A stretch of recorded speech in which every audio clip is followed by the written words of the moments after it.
mulidhek kumaring luru wonten ngarsanipun sang temanten kakung tanggap sasmita. Risang temanten kakung amnya atiga amnya ateges indah atiga tigan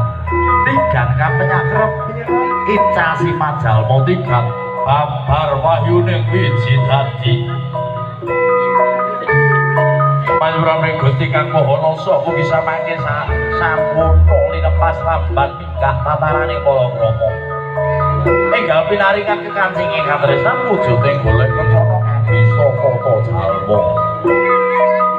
banyu dudu sajenging banyu ananging saking tok sumber cacah pitu wonten sakanan kiringipun kedha ngaron gawe tinggal kumambange sekar triwarna triwujuding telawarna wasangarane anu nggih sekar kandel sekar mati saha sekar mawar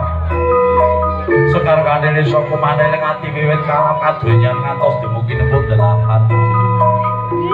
sekar lati ya mau kedaling lati kangge nunggu wong omah-omah ora kena grugon ora kena tuhon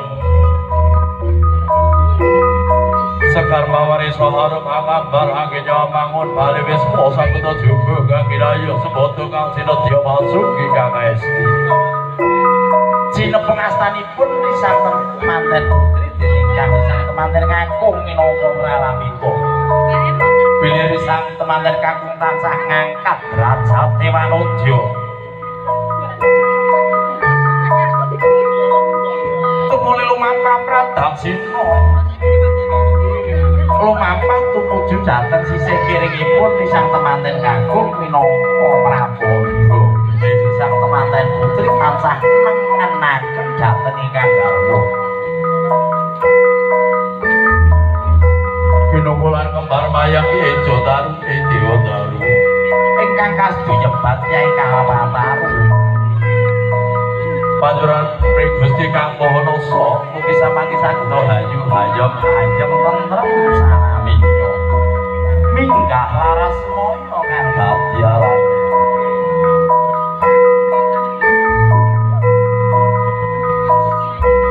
sirapan sindur warni seto sorekto seto kang teges putih rekto kang sabang minangka pratandha bilih wong omah-omah ngono kudu wani-wani lelanggesan ati kang suci papayo budi kang rahayu ingkang rama lumampah wonten sasanipun risang temanten kakung kang tansah risang temanten sarimbit ingkang tansah ing ngarsa Sudrada datang kantun risang temanten ing madya mangun karasa semedya amangun bali wisma datang kantun ingkang ibu ingkang tansah tutmuri handayani tutmuri handayani datang lekasing sedya risang temanten anggenya amangun bali wisma